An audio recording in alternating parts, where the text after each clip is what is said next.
Hello, मैं doctor Shiv शरण Yadav, head of Baba Gangaram physiotherapy clinic Kanpur. आज मैं आपको बताऊंगा कि स्ट्रोक क्या होता है, क्यों होता है, इसके वार्निंग साइन क्या है, इसको होने के बाद इसके साइन और सिम्टम्स क्या है और इसका ट्रीटमेंट क्या है, यानी फिजियोथेरेपी ट्रीटमेंट क्या है, ये मैं आज आपको बताऊँगा।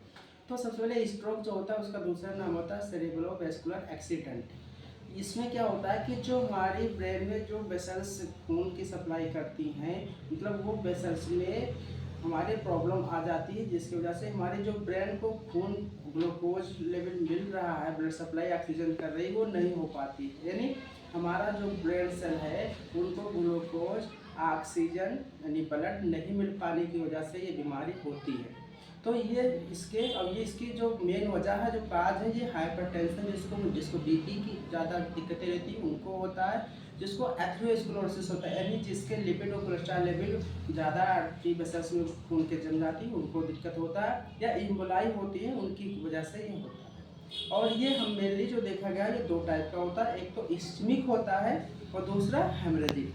मतलब स्ट्रोक जो होता है दो टाइप का होता है, एक इस्चमिक दूसरा हेमरेजिक। इस्चमिक में क्या होता है कि जो हमारी वेसल्स होती हैं उसमें ब्लॉकेज आ जाए किसी की वजह से, या उनके जो खून की कमी से खून प्रॉपर हमारे ब्रेन को सप्लाई ना पहुंच पा रही हो, तो इसकी वजह से ये हो गया। प्रॉपर ग्लूकोज और ऑक्सीजन हमारे ब्रेन को नहीं मिल पाई, तो हमारी क्या कि ब्रेन जो हमारी हुई वो डाई हो गई, मतलब डेथ हो गई, जो ब्रेन टिश्यू थी या सेल थी।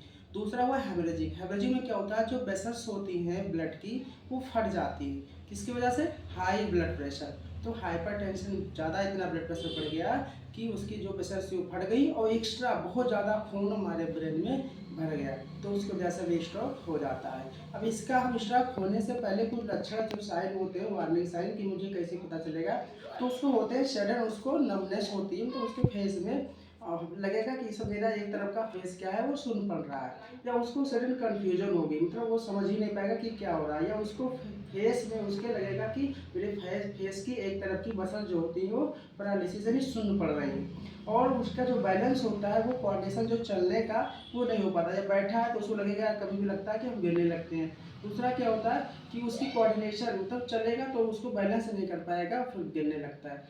ये तो उसके मेन थे वार्निंग साइन, जो हमें स्ट्रोक होने से पहले धीरे धीरे पता चलता है कुछ चीज़ें। अब उसके अगर हम साइन और सिम्टम, तो साइन सिम्टम जो उसके होते हैं कि उसको हेमिप्रेसिस, यानी आधा बॉडी के आधे पार्ट के जो मसल्स होते हैं बहुत वीक हो जाती हैं, यानी वो कमज़ोर हो जाती हैं, जो प्रॉपर मूवमेंट नहीं कर पाती हैं। दूसरा हेमिप्लेजिया, यानी एक तरफ का पैरालिसिस हो जाना, एक तरफ की मसल्स को पैरालिसिस हो जाती है, जिसकी वजह से वो अपना प्रॉपर वर्क नहीं कर पाती है। तीसरा वो क्या होता है कि यूरिनरी ब्लैडर कंडक्शन, यानी जो उसका जो एक्सक्रीटरी हमारा जो सिस्टम है वो उसका प्रॉपर काम नहीं करता है, और उसकी बॉडी में पूरा हाफ साइड की पैरालिसिस हो जाती है जैसे स्ट्रोक होता है। तो अब उसके क्या करें, हम उसको ट्रीटमेंट के लिए हम दो टाइप का ट्रीटमेंट देते हैं। एक तो हम इलेक्ट्रोथेरेपी देते हैं, यानी मसल्स को हम एक्टिवेट करने के लिए, उसमें ताकत लाने के लिए, नर्व को एक्टिवेट करने के लिए हम मशीन लगाते हैं। और दूसरा है एक्सरसाइज थेरेपी, यानी जिसमें हम एक्सरसाइज कराते हैं। तो एक्सरसाइज हमको कराने हैं तो एक्सरसाइज में उसको जेंटल रिदमिक वैसे मूवमेंट देते हैं, पेन अप स्ट्रेचिंग देते हैं, स्ट्रेथनिंग एक्सरसाइज करवाते हैं, स्ट्रेचिंग एक्सरसाइज करवाते हैं, मोबिलाइजेशन करवाते हैं, ब्रीथिंग एक्सरसाइज करवाते हैं, और पोजिशनिंग एक्सरसाइज करवाते हैं। पोजिशनिंग मतलब कि प्रॉपर टाइम पे पेशेंट को हम करवट दिलाते रहते हैं टाइम पे।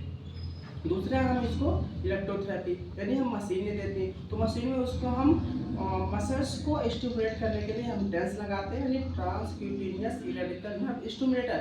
ये क्या करती है, हमारे मसल्स में जो नर्व्स आती थी वो वर्क नहीं कर रही थी, क्योंकि उनके ब्रेन की जो सेल थी वो इंजरी या डाई हो गई थी, तो उस वजह से जो नसें थी वो काम करना बंद कर दी थी। अब उस नसों को हमें एक्टिवेट करने के लिए हम टेंस लगाते हैं, रेडिकल देते हैं, वाइब्रेशन देते हैं, क्रायोथेरेपी देते हैं, एक्यूटिव थेरेपी देते हैं, और सस्पेंशन थेरेपी कराते हैं। उसके बाद में हम उसको प्रॉपरली जब ये सब दिए तो उसका हम ये सब हम इसलिए मशीनें लगाते हैं, एक्सरसाइज करवाते हैं कि उसका जो मेंटेन हो जाए, उसका पहले जैसे था, नहीं उसका मसल स्टोन जो है वो मेंटेन हो जाए, उसके प्रॉपर जो भी रिफ्लेक्स थे वो आने लगे, उसके रेंज ऑफ मोशन मेंटेन हो जाए, उसके कोऑर्डिनेशन और बैलेंस जो बिगड़ गए थे वो भी मेंटेन हो जाए। ये सब करते हैं ताकि पेशेंट प्रॉपरली ठीक हो जाए, और फिर आराम से ठीक हो जाता है ये सब करने के बाद। और आप सब मेरे सब्सक्राइब करो। Thank you.